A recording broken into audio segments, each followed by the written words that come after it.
ఓ మోతవారి ఏం చేస్తున్నావే? నా సంగతి అటుంచు కానీ పావు కిలో మేకప్ వేసుకొని అర్ధపావు ముఖం పెట్టుకొని నొద్దుల సంది ఏడబోయినవే నంగనాచి.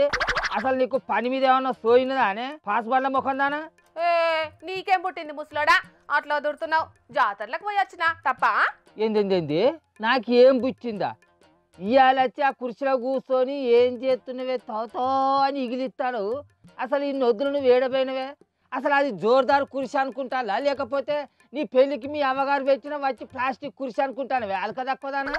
అది కాకపోతే నువ్వు కాకపోతే అది ఇద్దరు ఎప్పుడు పడితే అప్పుడు వచ్చి ఆ కుర్చీలో కూర్చొని వార్తలు చదువుతాను. అసలు మిమ్మల్ని కాదే అనాల్సింది. మీకు ఆ పని చెప్తున్న శివన్ గానికి జర్రంతరన్నా సిగ్గు చెర ఉండాలి అలకదక్కువనికి. అసలు మిమ్మల్ని ఆ ఆఫీసు గల్వెట్ల దాటనిచ్చిండే పాస్ వాళ్ళ ముఖాలు వేసుకొని. వదిలిన కాడికి చాలు గాని ఇంతకి ఏడికి పోతున్నావు? అందం తక్కువ ముఖానికి అంతగానం పాడర్లు రుద్దుతున్నావు. ఏడికో కాడికి పోతాను అవన్నీ నీకు అవసరమా?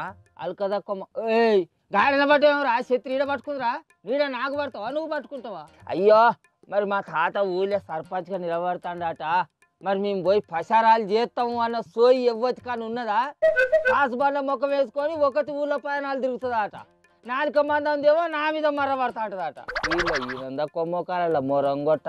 ఏంది నువ్వు సర్పంచ్గా నామినేషన్ వేసి పోటీ చేస్తున్నావా? నీకెవడెత్తాడు ఓటు? సపోర్ట్ చేయకూకరాదే. మన రాముల తాతకేందక్క పందికేం ఎరక పన్నీరు వాసన అన్నట్టు ఊళ్ళో నా ఇలువైంది అనేది దానికేం ఎరకరా? అసలు దానికి నా ఇలువైందో తెలిసే ఉంటే అట్లా మాట్లాడుతా అది రాలి కదా తక్కువది. అయినా అసలు దానికి ఎప్పుడు మన బుద్ధి తక్కువరా వారి. ఏందయ్యా నీ గురించి ఊళ్ళో తెలిసేది? పొద్దు పడవక ముందే బొత్తవాళ్ళు కదా అవుతావు. మా పటాలు అయిందంటే ముసల్దాంతో తన్నులు తింటావు. ఊరి నిండా అప్పులు ఊసుకండ్ల ముఖం. ఏమున్నదయ్యా గర్వకారణము? నీకు గంతే ఎరక. కానీ ఈ రాములు పరివేశ పెట్టబోయే మేనిఫెస్టో గురించి తెలియదు. దాని గురించి తెలియకనే ఇట్లా సంగడ బింగడ ఎగురుతాను. ఎరికేనా? ఎగురమ్మ ఎగురు. ఎంత ఎగిరినా ఏడో నాటికి ఈ సర్పంచ్ రాముల దగ్గర పడాల్సిందే. ఏంది సర్పంచ్గా పోటీ చేసే నీకు ఓ మేనిఫెస్టో ఉన్నదా? ఏంటిదో జర చెప్పరాదే. నచ్చేది ఉంటే నేను కూడా ఊళ్ళో చెప్పి ఓట్లు వేయించుతా. అరే బుద్ధిగా ఇది కూడా మన లైన్లోకి వచ్చినట్టున్నదిరా. మనం మేనిఫెస్టో కానీ చదివినట్లేదంటే అది మనకు చేతులు ఎత్తి మొక్కుతుందిరా. బుజ్జి నా మేనిఫెస్టో ఏందో చదువుతానా ఈను. పెళ్లి చేసుకునేటోళ్ళకు 2 కింటాల బియ్యం 10,000 రూపాయలు ఇస్తా. రెండో పెళ్లి చేసుకునేటోళ్ళకు కూడా ఈ పథకం అర్థిస్తుంది.